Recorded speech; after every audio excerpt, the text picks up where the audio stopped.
Hello friends, आज हम लोग एक नई टॉपिक की शुरुआत करने वाले हैं जिसका नाम है त्रिगोनोमेट्री। आइए समझते हैं त्रिगोनोमेट्री क्या होता है और उसके थ्योरी के बारे में आज समझेंगे। तो मेरे साथ बने रहिए, ठीक है। चलिए सबसे पहले समझते हैं त्रिगोनोमेट्री क्या होता है, ठीक है। देखिए त्रिगोनोमेट्री क्या लिखा है, त्रिगोनोमेट्री। त्रिगोनोमेट्री को हिंदी में क्या कहते हैं, त्रिकोणमिति कहते हैं, त्रिकोणमिति कहते हैं। त्रिकोणमिति की हिंदी में क्या कहते हैं, मेरे साथ बोलिए। त्रिकोणमिति की हिंदी में क्या कहते हैं, त्रिकोणमिति कहते हैं। अब बताइए त्रिकोणमिति कहते हैं, यहाँ पर बताइए। त्रि मतलब क्या होता है, तीन होता है। कोण मतलब सिंपल कोण होगा। अब मिति मतलब क्या कहेंगे, माप। यानी त्रिकोणमिति किसको कहेंगे, तीन कोणों का माप को क्या कहेंगे, त्रिकोणमिति कहेंगे। तीन कोण के माप को क्या कहेंगे, त्रिकोणमिति कहेंगे। अब समझते हैं। अब बताइए तीन कोण का माप यानी तीन कोण का माप किस में करेंगे, वृत्त में करेंगे, नहीं करेंगे। आयत में करेंगे, नहीं करेंगे। वर्ग में करेंगे, नहीं करेंगे। तो किस में करेंगे तीन कोण का माप, त्रिभुज में करेंगे। किस में करेंगे, त्रिभुज में करेंगे। अब बताइए त्रिभुज किसको कहेंगे, यानी जिसकी तीन भुजा हो उसको क्या कहेंगे, त्रिभुज कहेंगे। यानी जिसकी तीन भुजा हो, यानी तीन भुजाओं से बंद यानी बंद आकृति क्या कहेंगे, त्रिभुज कहेंगे, ठीक है। यानी तीन भुजाओं से घिरे हुए बंद आकृति क्या कहेंगे, त्रिभुज कहेंगे। अब बताइए त्रिभुज यानी त्रि मतलब क्या होता है, त्रि मतलब क्या होता है, तीन। क्या होता है, तीन। अब भुज मतलब क्या होता है, भुजा। क्या होता है, भुजा। अब बताइए त्रि मतलब होता है तीन, भुज मतलब होता है भुजा। यानी कि अब बताइए त्रिभुज जैसे ही बात करें, यानी तीन भुजा आया, क्या आया, ए बी और सी, तीन भुजा आया। तो सबसे पहले भुजा को समझेंगे ना, भुजा कौन है, यानी ये त्रिभुज दिया गया है, इस त्रिभुज में हम क्या समझेंगे, भुजा। तो देखिए यानी कि हमारा ए बी क्या हो जाएगा, भुजा। और क्या होगा, बीसी भुजा। और क्या हो सकता है, एसी भुजा हमारा हो सकता है।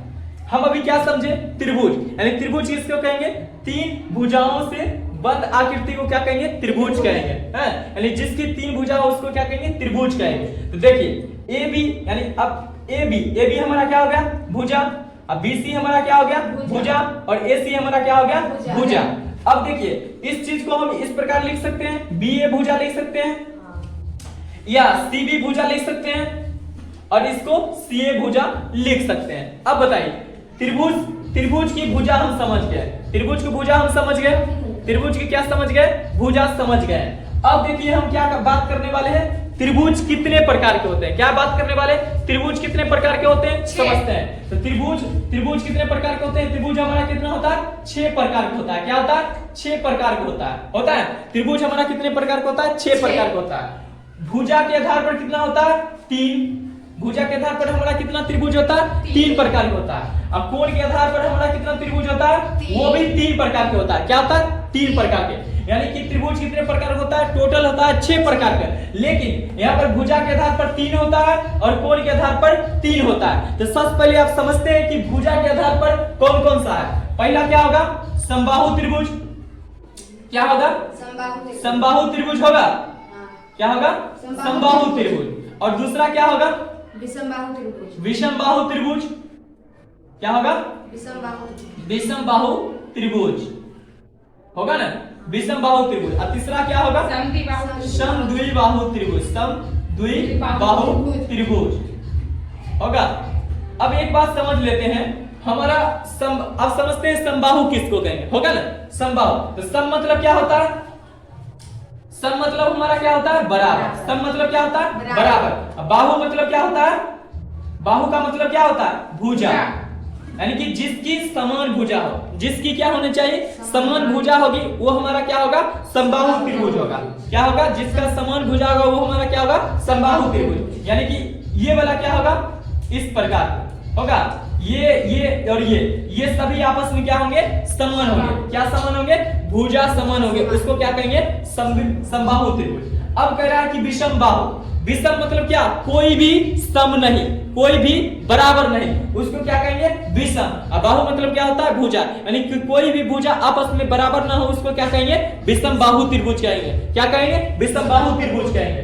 अब देखिए यानी कि ये किसी प्रकार का रहेगा, ये आपस में बराबर नहीं रहेगा, इसको क्या कहेंगे, विषम बाहु त्रिभुज। अब कह रहे हैं समद्विबाहु। सम मतलब क्या होगा? बराबर। सम मतलब क्या होगा? बराबर। द्वि मतलब क्या होगा? दो। द्वय मतलब क्या होगा? दो। अब बाहु मतलब क्या होगा? भुजा। यानी कि जिसकी दो भुजा बराबर हो उसको क्या कहेंगे? समद्विबाहु त्रिभुज कहेंगे। क्या कहेंगे? समद्विबाहु त्रिभुज कहेंगे। देखिए जैसे कि इस त्रिभुज की आकृति समझते हैं। ये भुजा और ये भुजा आपस में क्या होगी? बराबर होगी। और ये हमारा अलग होगी, ठीक है। ये हमारा 3 सेंटीमीटर होगा तो ये भी 3 सेंटीमीटर, दोनों, ठीक है ना। ये हमारा होगा 3 3 3, सभी बराबर होगी, ठीक है। ये हमारा 3 4 5 किसी भी प्रकार की होगी, ठीक है। यानी कि समबाहु मतलब जिसकी समान भुजा होगी इसको क्या कहेंगे? समबाहु। विषमबाहु जिसकी कोई भी भुजा बराबर नहीं होगी उसको क्या कहेंगे? विषमबाहु त्रिभुज। और समद्विबाहु त्रिभुज किसको कहेंगे? जिसकी केवल दो भुजा समान हो उसको समद्विबाहु त्रिभुज कहेंगे। समझ आ गया? अब देखिए हम भुजा के आधार पर समझ गए, अब समझते हैं कोण के आधार पर। कोण के आधार पर कुल कितने त्रिभुज होते हैं? 3 प्रकार के होते हैं। वो पहला कौन सा होगा? समकोण। क्या होगा? समकोण त्रिभुज। क्या होगा? समकोण त्रिभुज। और दूसरा होगा न्यून कोण त्रिभुज। क्या होगा? न्यून कोण त्रिभुज होगा ना। और तीसरा क्या होगा? अधिक कोण त्रिभुज। क्या होगा? अधिक कोण त्रिभुज होगा। अब देखिए, अब तो बात करते हैं हम समबाहु विषमबाहु समद्विबाहु समझ लिए, उसी प्रकार हम समझ लेते हैं समकोण त्रिभुज। किसको समझ लेते हैं? समकोण त्रिभुज। तो सबसे पहले हम एक चित्र बनाएंगे, समकोण त्रिभुज का चित्र बनाएंगे। चलिए समकोण त्रिभुज के चित्र बना लेते हैं। ये हमारा कौन सा त्रिभुज है? समकोण त्रिभुज है। अब बताइए कोई भी त्रिभुज होगा तो उसका नाम भी तो होगा, तो इसका नाम रख देते हैं ABC, नाम रख दिए। अब बताइए ये वाला जो पार्ट होता है, ये वाला जो कोण होता है, ये यानी कि 90 डिग्री जो एंगल है ये हमारा 90 डिग्री होता है। ये वाला भुजा AB भुजा जो लंब है AB, ये हमारा कितना डिग्री का होता है? 90 डिग्री। इसको हम क्या कहते हैं? समकोण कहते हैं। क्या कहते हैं? समकोण। ये वाला जो हमारा कोण बना रहता है इसको हम क्या कहते हैं? समकोण। दिखाई दे रहा है? इसको हम क्या कहते हैं? समकोण कहते हैं। ये जो हमारा जो 90 डिग्री रहता है ये समकोण होता है। तो बताइए ये कोण हमारा समकोण हो गया तो ये दोनों क्या होगा आपस में? न्यून कोण होगा। क्या होगा? न्यून कोण होगा। क्या होगा? न्यून कोण। ये दोनों आपस में क्या होगा? न्यून कोण होगा। अब समझ लीजिए, यानी कि अब समझ गए ये बात। अब बताइए जिसका इसका, अब समकोण का परिभाषा समझेंगे। समकोण किसको कहेंगे? देखिए जिसका एक कोण 90 डिग्री हो, यानी कि ये कोण जो है हमारा क्या?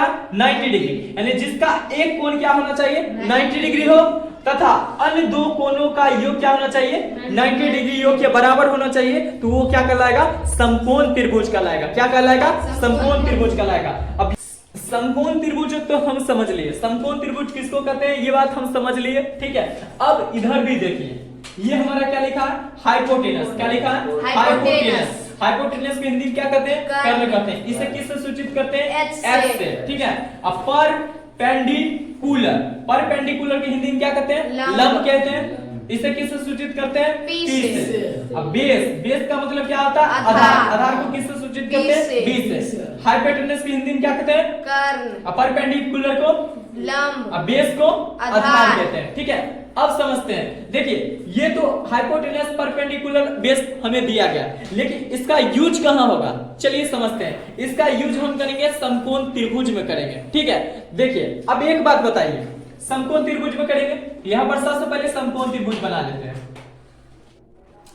समकोण त्रिभुज बना लिए, इसका नाम भी तो रखेंगे। समकोण त्रिभुज तो बना लिए लेकिन इसका नाम भी रख देते हैं, ठीक है। नाम रख दिए ABC, एक समकोण त्रिभुज है। ये वाला पार्ट हमारा क्या है? 90 डिग्री, जिसको क्या कहते हैं हम? समकोण कहते हैं। क्या कहते हैं हम?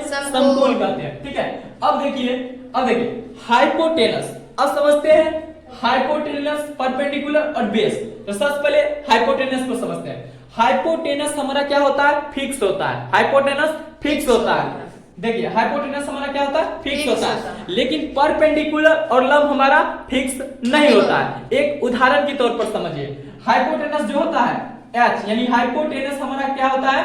कल की भांति। कल समझते हैं, जो आंगन में होता है उसको कहते हैं कल, यानी कि हाइपोटेनस क्या होता है, कल, यानी कल की भांति वो फिक्स रहता है। जिस प्रकार आंगन में कल रहता है उसी प्रकार हाइपोटेनस हमारा फिक्स रहता है कल की भांति। लेकिन यहाँ पर परपेंडिकुलर और बेस हमारा फिक्स नहीं होता है। तो फिक्स किसके भांति नहीं होता है फिक्स, वो बर्तन के भांति फिक्स नहीं होता है। समझिए बर्तन की एग्जांपल हम क्यों दे रहे हैं, यानी कि परपेंडिकुलर बेस ये हमारा क्या है, बर्तन है। क्या है, बर्तन। परपेंडिकुलर और बेस हमारा क्या है, बर्तन है। क्यों बता रहे हैं, अब समझिए। देखिए कल जो हाइपोटेनस हमारा कल है, आंगन में कल रहता है हमेशा फिक्स, उसको कहीं एक दूसरे से दूसरे जगह नहीं ले जा सकते हैं। लेकिन परपेंडिकुलर और लंब ये बर्तन माने हैं। क्यों माने हैं, क्योंकि इसको एक जगह से दूसरे जगह ले जा सकते हैं। जैसे कि आप घर के आंगन में यानी कल पर बर्तन को धोएंगे तो उसके बाद घर के अंदर ले जाएंगे, वो किसी माध्यम से ले जाइएगा ना, तो उसी प्रकार बर्तन को कौन ले जाएगा, आदमी। घर के अंदर बर्तन को आदमी ले जाएगा, उसी प्रकार परपेंडिकुलर और बेस को कौन ले जाएगा, कोन। ठीक है, ये कोन ले जाएगा। अभी नहीं समझ आया, फिर समझिए। देखिए समझाते हैं। हमारा हाइपोटेनस वो क्या है, हाइपोटेनस हमारा क्या है, फिक्स है। क्या है, फिक्स है। ठीक है, लेकिन बेस और क्या कहते हैं, बेस और परपेंडिकुलर हमारा क्या है, अनफिक्स, फिक्स नहीं है, अनफिक्स है, यानी फिक्स नहीं है। तो हम समझ लिए क्या, हाइपोटेनस को क्या समझ लिए, कल हमारा क्या रहता है, फिक्स रहता है। लेकिन परपेंडिकुलर और बेस क्या रहता है, फिक्स नहीं रहता है। इसलिए हम इसको क्या माने, बर्तन। देखिए बर्तन जो होता है आंगन में रहता है, तो वो आंगन से घर के अंदर भी जाएगा किसी माध्यम द्वारा। किसके माध्यम के द्वारा जाएगा, आपके माध्यम द्वारा, आपके माध्यम यानी आदमी के द्वारा। उसी प्रकार परपेंडिकुलर भी और बेस भी किस पर डिपेंड करेगा, कोन पर डिपेंड करेगा। जिस प्रकार बर्तन आदमी पर डिपेंड कर रहा है, उसी प्रकार परपेंडिकुलर और बेस हमारा किस पर डिपेंड करेगा, कोन पर डिपेंड करेगा। समझ आया कुछ। देखिए बर्तन आदमी पर डिपेंड करेगा, अब परपेंडिकुलर बेस हमारा किस पर डिपेंड करेगा, कोन पर डिपेंड करेगा। अब समझिए यहां पर, अब समझते हैं एच को हम क्या कहें, कल कहें, यानी फिक्स कहेंगे। यानी कि ये कोण क्या है, 90 डिग्री, यानी कि 90 डिग्री के सामने वाला जो भुजा होता है वो क्या होता है, हमारा कर्ण होता है। क्या होता है, कर्ण, यानी हाइपोटेनस होता है। ये बात समझ आया, यानी कि 90 डिग्री के सामने वाली भुजा होता है, इसको क्या कहते हैं, कर्ण कहते हैं। क्या कहते हैं, कर्ण कहते हैं। लेकिन परपेंडिकुलर बेस, ये तो हमें पता, कर्ण तो हमारा पता चल गया, लेकिन परपेंडिकुलर और बेस हमें नहीं पता चला है। तो देखिए वो किसके माध्यम से पता चलेगा, अभी बताएं, कोण के माध्यम से। किसके माध्यम से, कोण के माध्यम से। किस कोण के माध्यम से, देखिए ये हमारा न्यून कोण है और ये न्यून कोण है। इन दोनों कोणों के माध्यम से हमें पता चलेगा परपेंडिकुलर और बेस कोण कहां पर रहेगा। ठीक है, देखिए ये हमारा कोण है, ये हमारा कोण है, कोण ए। यानी देखिए एक फिर लेते हैं त्रिभुज, इसका नाम लिख दे ABC, लिख दे। इस कोण को लीजिए, इस कोण के सामने वाली जो भुजा है, इस कोण के सामने वाली जो भुजा है इसको क्या कहेंगे, लंब कहेंगे। यानी कि जो सामने वाली भुजा होती है उसको क्या कहते हैं, लंब कहते हैं। ठीक है ना, ये सामने वाली जो भुजा होगी उसको क्या कहेंगे, लंब। क्या कहेंगे, लंब, P। अब देखिए, अब जो बगल वाली भुजा होगी उसको क्या कहेंगे, बेस कहेंगे, यानी B, बेस यानी आधार कहेंगे। कुछ समझ आया। देखिए B से क्या होता है, बेस। 20 क्या होता है, बेस। अब 20 क्या होगा, बगल। 20 क्या होगा, बगल। यानी कि जो जिस कोण के सामने वाली भुजा होगा वो क्या होगा, लंब होगा। लेकिन बेस हमारा क्या होगा, जो बगल वाली भुजा होगा। यानी कि जिस कोण की बगल वाली भुजा होगा उसको क्या कहेंगे, बेस यानी आधार कहेंगे। यानी कि अब बताइए, ये तो हम समझ लिए, इस कोण के लिए समझ लिए कि बेस और लंब क्या होगा। इस कोण के लिए जो सामने वाली भुजा होगी वो हमारा क्या होगा, लंब होगा। यानी BC हमें क्या होगा, लंब होगा। इस कोण के सामने कौन सा भुजा है, BC है ना। इस कोण के सामने कौन सा भुजा है, BC। तो BC हमारा क्या हो गया, लंब। यानी कि जो सामने वाली भुजा होता है क्या होता है, लंब होता है। लेकिन जो बगल वाली भुजा होता है वो क्या होता है, आधार होता है। अब समझते हैं इस कोण A को समझ लिए, अब इस कोण को लेकर समझते हैं। ठीक है, सबसे पहले फिर से एक त्रिभुज बना लिए, समकोण ABC। इस कोण को तो समझ लिए, अब इस कोण को समझते हैं। अब बताइए इस कोण के अनुसार बेस परपेंडिकुलर और बेस को समझते हैं इस कोण के अनुसार, इस कोण के। अब बताइए इस कोण के सामने वाली भुजा कौन सी है? इस कोण के सामने वाली भुजा कौन है? AB। AB है, कौन है? इस कोण के सामने वाली भुजा क्या है? AB। तो AB हमारा क्या हो जाएगा? लंब। यानी कि जो सामने वाली भुजा होती है, जिस कोण की सामने वाली भुजा होता है उसका क्या कहते हैं? लंब। यानी क्या हो जाएगा? P। नहीं, P से सूचित करते हैं लंब को। यानी कि इस कोण के सामने वाली भुजा कौन सा है? AB। AB हमारा क्या हो जाएगा? लंब। अब बताइए इस कोण की बगल वाली भुजा कौन है? BC। तो BC हमारा क्या हो जाएगा? बेस यानी आधार हो जाएगा। क्या होगा? आधार। ये बात समझ आया? यानी कि जिस कोण की सामने वाली जो भुजा होती है वो हमारा क्या होता है? लंब। इस कोण की सामने वाली भुजा कौन है? AB। AB हमारा क्या हो गया? लंब। यही समझाना था। अब समझेंगे आगे, ठीक। एक बार फिर से हम समझ लेते हैं हाइपोटेनस, परपेंडिकुलर और बेस को। एक बात बताइए, हाइपोटेनस तो हमारा फिक्स था। पहले समकोण त्रिभुज बना लेते हैं ABC। तो हाइपोटेनस 90 डिग्री के सामने वाला जो है वो क्या है? हाइपोटेनस। ये हमारा फिक्स हो गया, ठीक है। लेकिन परपेंडिकुलर बेस फिक्स नहीं हुआ है। परपेंडिकुलर और बेस फिक्स नहीं हुआ। देखिए इस कोण के अनुसार, देखिए परपेंडिकुलर बेस हमेशा न्यून कोण पर डिपेंड करेगा। हमेशा किस पर डिपेंड करेगा? न्यून कोण पर। ये हमारा कोण है, तो इस कोण के सामने वाला भुजा कौन सा है? BC। क्या है? BC। तो ये हमारा क्या हो जाएगा? लंब। क्या हो जाएगा? परपेंडिकुलर। परपेंडिकुलर हो जाएगा।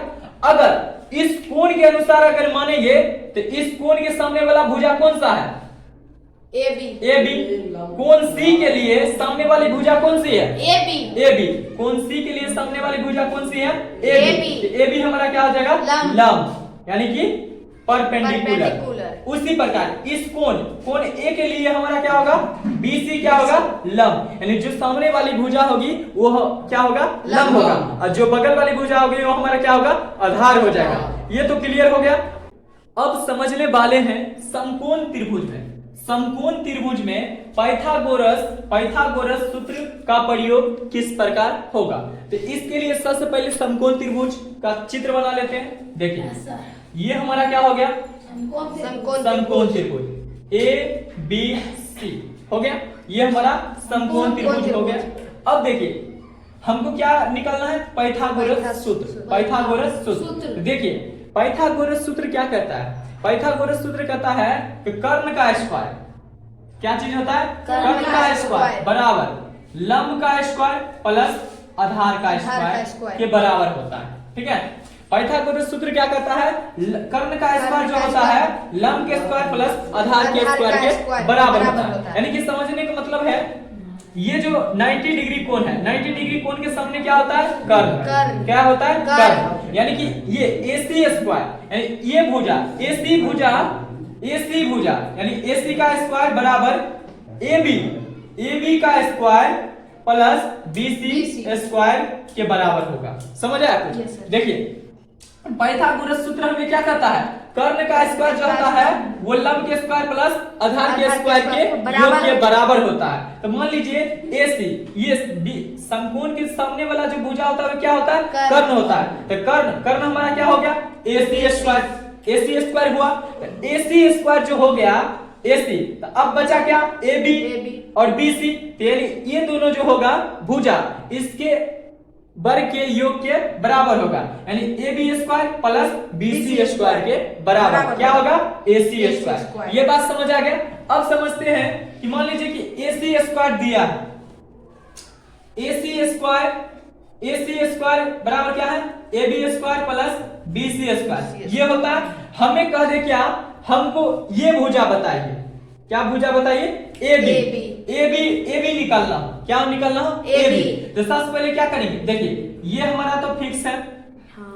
AC स्क्वायर बराबर क्या होता है? AB square plus BC square. ये बात हमें जानते हैं। अभी समझे हैं तब जाने हैं, ठीक है। ये चीज हमारा फिक्स है। अब बताइए हमको निकालना है ये चीज AB स्क्वायर। तो सबसे पहले AB स्क्वायर को यही रखेंगे। हाँ। अब देखिए रख दिए। अब देखिए ये AC स्क्वायर पहले से है। क्या है? AC स्क्वायर हमारा पहले से है।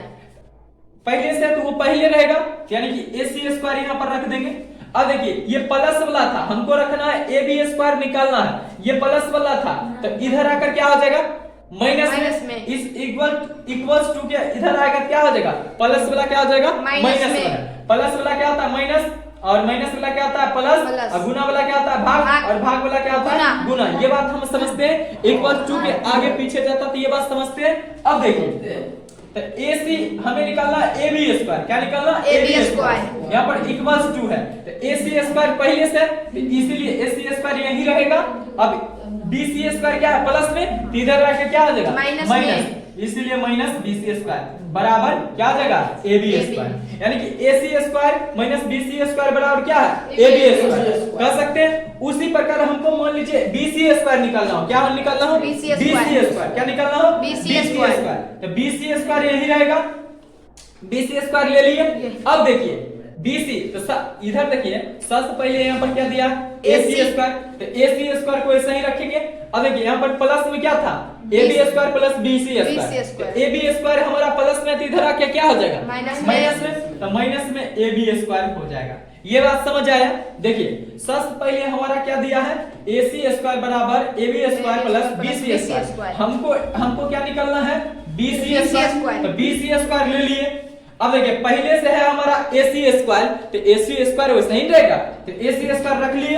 अब देखिए इसमें था क्या, AB square plus BC square, हमको तो BC स्क्वायर निकालना था, तो AB स्क्वायर यहाँ पर क्या दिया, प्लस में, तो प्लस में जब इधर आएगा इक्वल्स टू की इधर, यानी बराबर की इधर, ये प्लस में था तो माइनस में, तो माइनस AB स्क्वायर आ गया। यानी कि हमारा क्या हो गया, AC square minus AB square. इसी को अगर स्क्वायर हटाएंगे तो क्या होगा, इस पर रूट चढ़ जाएगा। स्क्वायर जैसे ही हटाएंगे क्या होगा, रूट चढ़ जाएगा। यानी BC हमको निकालना होगा, क्या होगा, रूट अंडर AC का स्क्वायर माइनस AB का स्क्वायर। ये बात समझ आ गया ये बात समझ नहीं। यानी कि जब हमको लंब निकालना होगा तो क्या होगा, कर्ण का स्क्वायर माइनस आधार का स्क्वायर, ये होगा ना कर्ण। ठीक, ये बात समझ आ गया। चलिए बताइए, कर्ण स्क्वायर बराबर लंब स्क्वायर प्लस आधार स्क्वायर दिया, तो हमें निकालना है किसका, लंब स्क्वायर। तो क्या हो जाएगा, कर्ण का स्क्वायर माइनस क्या होगा, आधार का स्क्वायर होगा ना।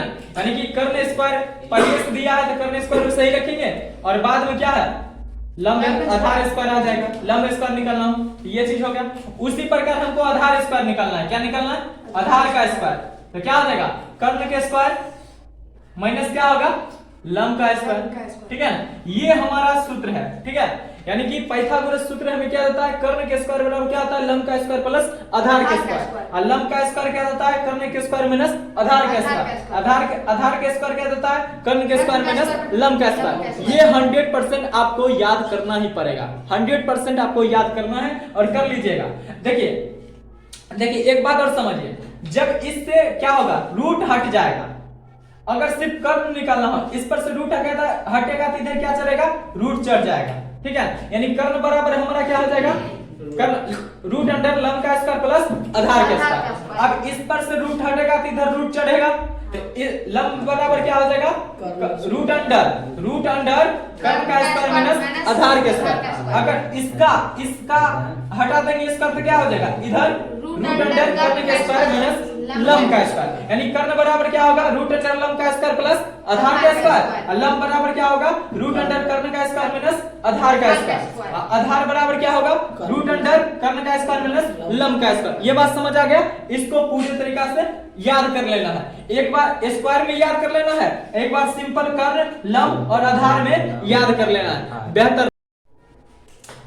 अब एक्सरसाइज 8.1 से रिलेटेड सूत्र के बारे में समझेंगे और उसे आप लोग याद कर लीजिएगा 100%, तभी मजा आएगा। ठीक है, 8.1 एक्सरसाइज से जितने भी सूत्र बनते हैं उन सबको याद कर लेना, उसके बाद मजा आएगा। ठीक है, उसके बाद वीडियो देखना। सबसे पहले बोलिए, साइन थीटा का उल्टा क्या आता है, 1 बटा कोसेक थीटा। साइन थीटा बराबर क्या होगा, 1 बटा कोसेक थीटा। और कॉस थीटा बराबर क्या होगा, 1 बटा सेक थीटा। और टेन थीटा बराबर क्या होगा, 1 बटा कॉट थीटा। ये 100% आपको याद करना ही पड़ेगा। कोसेक थीटा बराबर क्या होगा, 1 बटा साइन थीटा। और सेक थीटा बराबर क्या होगा, 1 बटा कॉस थीटा। और कॉट थीटा बराबर क्या होगा, 1 बटा टेन थीटा। अब बताए साइन थीटा, अब एक सूत्र और है, साइन थीटा बराबर क्या होता है P बटा H, जिसको क्या कहेंगे लंब बटा कर्ण, यानी साइन थीटा बराबर क्या होगा लंब बटा कर्ण, और cos थीटा बराबर क्या होगा B बटा H, यानी आधार बटा कर्ण, और tan थीटा बराबर क्या होगा P बटा B, P बटा B करने का मतलब क्या है लंब बटा आधार। अब cosec थीटा, साइन का उल्टा क्या होता है cosec थीटा, यानी cosec थीटा बराबर क्या होगा H बटा P, H बटा P का मतलब क्या है कर्ण बटा लंब, और sec थीटा का मतलब क्या है H बटा B कर्ण बटा आधार, और cot थीटा का मतलब क्या है B बटा P, B बटा P का मतलब है आधार बटा लंब। इस सभी को नम्र निवेदन है कि आप लोग 100% याद कर लीजिएगा, उसके बाद 8.1 एक्सरसाइज को पढ़िएगा मेरे साथ, तब मजा आएगा। ठीक है, इस सब को सूत्र को याद कर लेना है, पाइथागोरस प्रमेय सूत्र और ये जो पूरा सूत्र है इनको याद कर लीजिएगा, बेहतर रहेगा। ठीक है, अब क्वेश्चन को बनाएंगे, सॉल्यूशन करेंगे, तब समझ आएगा। क्वेश्चन नंबर फर्स्ट को देखते हैं, एक्सरसाइज 8.1 को सॉल्यूशन करते हैं, उसका सबसे पहला नंबर देखते हैं। और उससे पहले आप लोग सूत्र याद कर लिए हैं जो पहले बताए हैं कुछ समय पहले, तो बहुत अच्छी बात है, नहीं तो यहाँ पर ध्यान दीजिएगा। अब पहला नंबर क्वेश्चन को देखिए, कह रहा है एबीसी में, त्रिभुज एबीसी में जिसका कोण 20 समकोण है, AB हमारा 24 सेंटीमीटर दिया है, BC हमारा 7 सेंटीमीटर दिया है, तो sin A और cos A का मान निकालना है। तो सबसे पहले क्या करेंगे समकोण त्रिभुज लेंगे, बोलना नहीं, समकोण त्रिभुज लेंगे, क्या लेंगे समकोण त्रिभुज लेंगे, समकोण त्रिभुज। यहाँ पर क्या दिया है B समकोण दिया है, ये वाला पार्ट हमारा क्या आ जाएगा B समकोण, तो B समकोण हो गया, तो बचा क्या A और C बचा, A यहाँ पर लिख दिए, C यहाँ पर लिख दिए। अब बताइए यहाँ पर करा AB हमारा क्या दिया है 24 सेंटीमीटर, BC क्या दिया है 7 सेंटीमीटर, ये चीज निकालना। अभी कुछ समय बताए थे पाइथागोरस के सूत्र, अब वही इस्तेमाल करने वाले हैं अकॉर्डिंग टू द क्वेश्चन। अब क्या करेंगे AC निकालेंगे, तो AC जो निकालते हैं ये हमारा क्या है कर्ण है, 90 डिग्री के सामने वाली भुजा क्या होता है कर्ण होता है, 90 डिग्री के सामने वाली भुजा क्या होता है कर्ण, यानी AC का स्क्वायर बराबर क्या होता है, यानी AB का स्क्वायर प्लस BC का स्क्वायर, ये बात बता चुके हैं। हाँ। अब देखिए यहाँ पर क्या लिखेंगे AB का स्क्वायर प्लस BC का स्क्वायर, ये चीज लिखेंगे, हमको क्या निकालना AC। अब बताइए जब ये चीज हटेगा यानी पावर हटेगा तो क्या होगा, AC बराबर क्या होगा इधर रूट चढ़ जाएगा, जब पावर हटता है क्या होता है रूट चढ़ जाता है, यानी कि रूट क्या हो जाएगा AB square plus BC square होगा कि नहीं होगा, बिल्कुल होगा। अब देखिए AB हमारा क्या दिया है, AB क्या दिया रूट अंडर लिखेंगे 24 का स्क्वायर प्लस BC हमारा क्या दिया 7 का स्क्वायर हो जाएगा, होगा ना। अब बताए 24 का स्क्वायर क्या होगा 576, क्या होगा 24 का 576, अब 7 का स्क्वायर क्या होता है 49। अब बताइए रूट अंडर, अब देखिए 9 और 6 कितना होता है 15, 15 क्या लिखेंगे 5 हासिल 1, और 4 7 कितना होता है 11, 11 क्या हो जाएगा 12, 12 में 2 हासिल 1। अब देखिए सेकंड है 5 1 क्या हो जाएगा 6, यानी कि 625 हो गया ना। अब 625 वर्गमूल कितना का होता है, देखिए एक बात समझ लिए, वर्गमूल नहीं आता है तो यहाँ समझ जाएंगे, वर्गमूल ऐसे निकाला जाता है 625 के निकालना। देखिए जब भी वर्गमूल हम निकालेंगे तो उसको क्या करेंगे पीछे से पेयर लगाएंगे, जोड़ा लगाएंगे। यहाँ पर क्या है 25 पेयर हो गया, ये बच गया। अब बताइए क्या करेंगे, अब देखिए इसको हमें काटना है, क्या करना है काटना है, ऐसे भाग लगाना है। देखिए 1 से भाग देंगे तो 1 ही से गुना भी करेंगे, ठीक है, 1 से ही गुना करेंगे, 1 से ही भाग लगाएंगे, ठीक है। अब देखिए यहाँ पर देखिए 2 से 2 करेंगे क्या होगा 4, ठीक है, और 1 से करेंगे तो 1 क्या होगा, 3 को 3 से करेंगे तो क्या हो जाएगा 9, तो 9 नहीं लगाएंगे, यहाँ पर क्या लगाएंगे 2 लगाएंगे, 2 से लगाएंगे तो 2 दूनी क्या आ जाएगा 4, 2 दूनी क्या आ जाएगा 4, यहाँ पर लिख लेंगे क्या लिखेंगे 4, और यहाँ पर क्या हो जाएगा 2। तो अब ये 6 में से 4 जाएगा क्या आ जाएगा 2, ये हो जाएगा 225, क्या आ जाएगा 225। अब यहाँ पर ऐसा अंक देना है, यहाँ पर ऐसा अंक देना है, या संख्या अंक हो संख्या कोई दिक्कत नहीं, कोई ऐसा संख्या देना है जिससे ये 225 कट जाए। तो अब हम दिमाग लगाएंगे, ऐसा संख्या लेना है कि 5 से 5 ही मल्टीप्लाई करना है, अगर 4 से मल्टीप्लाई करेंगे तो 4 1 करेंगे। देखते हैं, देखिए यहाँ पर देखिए, यहाँ पर देखिए 5, एक बार ट्राई करते हैं 5 और 5 के करते हैं तो क्या होता है 5, देखिए यहाँ पर 4 45, 5 क्या होगा, 5 के करेंगे 5 से 5 25 हासिल 2, अब 5 चौक 20, 20 2 22, यानी 225 आ गया। यानी कि 5 को 5 टाइम्स में लगाएंगे तो क्या हो जाएगा, ये हमारा 25 आ जाएगा, यानी 225 आ गया, ठीक है। 0 0 0, अब इसको जोड़ लेंगे 10 5, यहाँ पर क्या लगाए हैं 5 से, यानी 5 यानी 25, यानी 625 के वर्गमूल हमारा क्या आ गया 25 आ गया। ए से हमारा कितना निकल गया 25, ए से हमारा क्या निकल गया 25। अब देखिए यहाँ पर कह रहा क्या कह रहा है साइन ए, तो साइन ए लिख लेते हैं। साइन बराबर बताइए क्या होता है, साइन बराबर क्या होता है P बटा H, लंब बटा क्या होता है कर्व। अब ये कोण A है, कोण A है, तो कोण A यहाँ पर कहाँ है, इस वाला में है, कोण A यहाँ पर है, कोण Z के कोण A जहाँ पर है उसके सामने में कौन सी भुजा है, BC है, कोण B है ना हमारा सामने वाली भुजा। जिस कोण की सामने वाली भुजा होती है उसको क्या कहते हैं, लंब कहते हैं। क्या कहते हैं, लंब। यानी BC हमारा क्या हो गया लंब। लंब हमारा कितना निकला है 7 सेंटीमीटर। यहाँ पर क्या लिखेंगे 7 लिख लिए। अब देखिए अब क्या बचा है H, कर्ण बचा है, तो कर्ण हमारा कितना हो जाएगा 25। जो 90 डिग्री के सामने वाली भुजा होता है वो कर्ण होता है, तो कर्ण हमारा कितना है 25, यानी 7 बटा 25 हमारा क्या निकल गया साइन ए का मान। अब कह रहा है cos ए, तो cos यहाँ लिख दिए, cos बराबर क्या होता है b बटा h, b बटा h होता है। cos बराबर क्या होता है b बटा h, b का मतलब क्या आधार बटा कर्ण। अब बताए cos a है, a तो a यहाँ पर है, इस कोण a के लिए आधार कौन होगा, जो बगल वाली भुजा का। इस कोण की बगल वाली भुजा कौन है AB है, तो AB हमारा क्या हो गया है आधार हो गया। तो आधार हमारा कितना निकल जाएगा 24, क्या हो गया 24। अब बताए 24 निकल गया। और कर्ण हमारा क्या होगा 90 डिग्री के सामने वाला कोण क्या मतलब भुजा क्या 25, तो 25 हो गया 24 बटा 25, ये हमारा निकल गया। अब कह रहा है क्वेश्चन नंबर सेकंड में साइन सी, क्या कह रहा है साइन सी। अब बताए साइन बराबर क्या होता है P बटा H, साइन बराबर क्या होता है P बटा H। लेकिन कोण क्या है C है, कोण C है, तो कोण C कहां पर है यहाँ पर, कोण C यहाँ पर है। अब कोण C के लिए P कौन सा होगा, यानी लंब कौन होगा, जो सामने वाली भुजा होगा। सामने वाली भुजा कौन सा है 24, यानी ए भी भुजा है, ए भी हमारा क्या हो गया 24 हो गया। अब देखिए यहाँ पर H हाइपोटेनस, तो हाइपोटेनस B के सामने वाली भुजा कौन है AC हमारा 25 हो जाएगा, 24 बटा 25 ये आंसर आ गया। अब क्या कर रहे हैं cos C, यहाँ पर cos बराबर क्या होता है B बटा H, आधार बटा कर्ण होता है, क्या होता है आधार बटा कर्ण होता है। तो कोण C कहां पर है यहाँ पर है।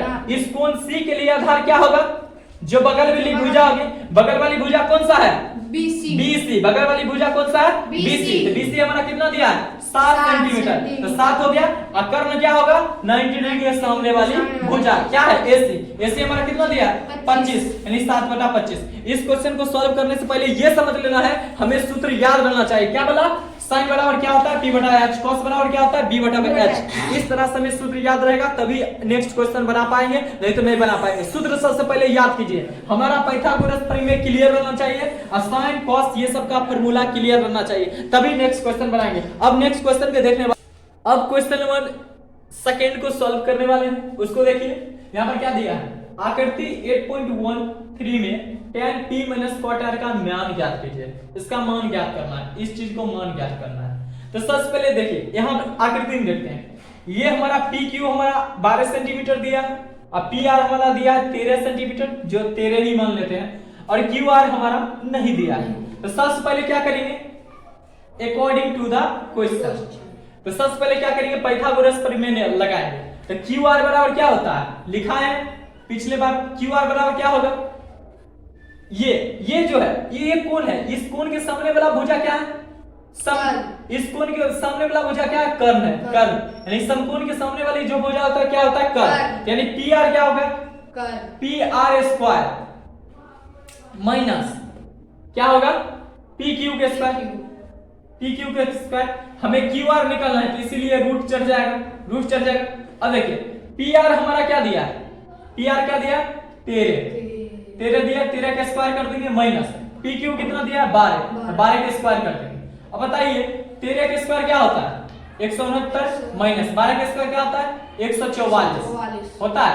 13 9 में 4 घटेगा क्या होगा 5, और 6 में से 4 जाएगा क्या होगा 2, 1 में से जाएगा 0, यानी कि 25 आ गया। क्या आ गया 25। और 25 का वर्गमूल कितना होता है 5 होता है, यानी 5 गुने 5 यानी 25, एक वर्ग बाहर निकल गया यानी 5 हो गया।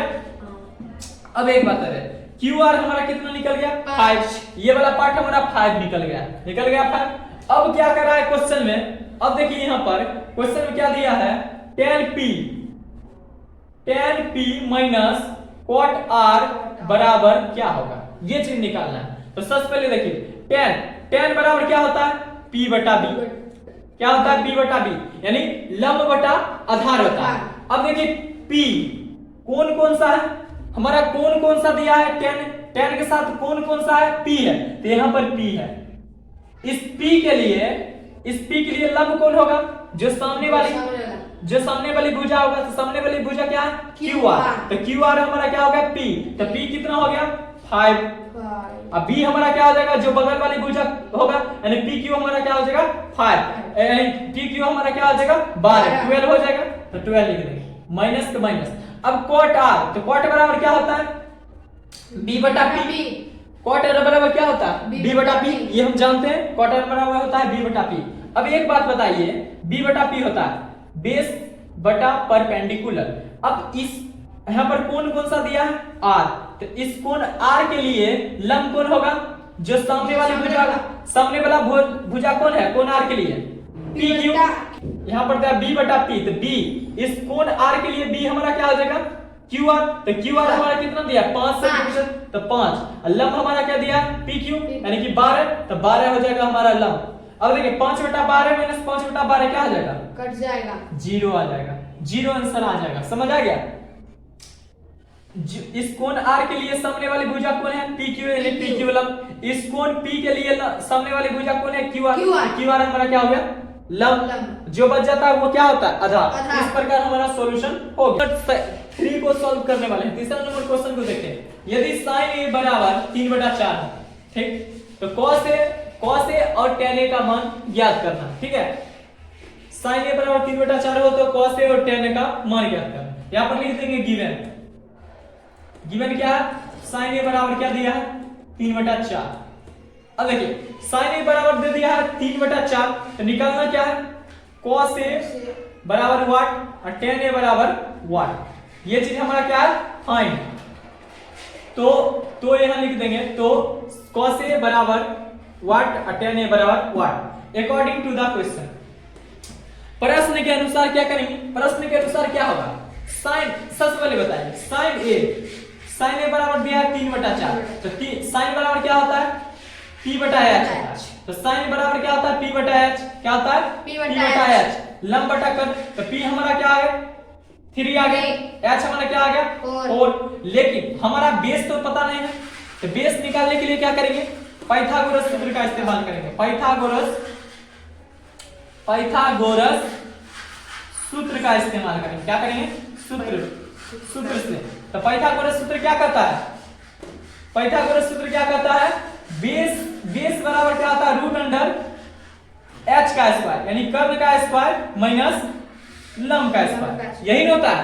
तो क्या होगा h का स्क्वायर कितना है 4 के स्क्वायर कर देंगे माइनस, और क्या है और p का स्क्वायर कितना है 3 का स्क्वायर कर देंगे। 4 का स्क्वायर कितना होता है 16 और 3 का स्क्वायर कितना 9, तो √7 आ जाएगा। और √7 का वर्गमूल नहीं निकल सकता है, इसीलिए बेस हमारा क्या आ गया √7। अब कह रहा है cos a, तो cos a बराबर क्या होगा, cos a बराबर क्या होता है, cos बराबर क्या होता है b/h, क्या होता है b/h, क्या होता है b/h, बेस बटा हाइपोटेनस यानी आधार बटा कर्ण होता है। आधार हमें b क्या निकल गया √7 निकल गया। अब बताए h हमारा क्या निकला हुआ है 4, h हमारा 4 निकला है, तो √7/4 आ गया आंसर।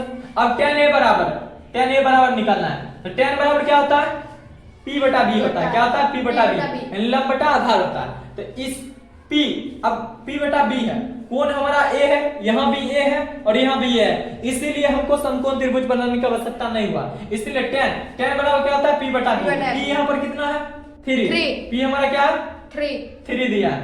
और बेस हमारा बेस तो हम निकाले कितना √7, √7 आ जाएगा, यही हमारा आंसर आ गया। ठीक है, तो cos a बराबर √7/4 और tan a बराबर क्या होगा 3/√7, ये हमारा आंसर है। चलो क्लिक करो।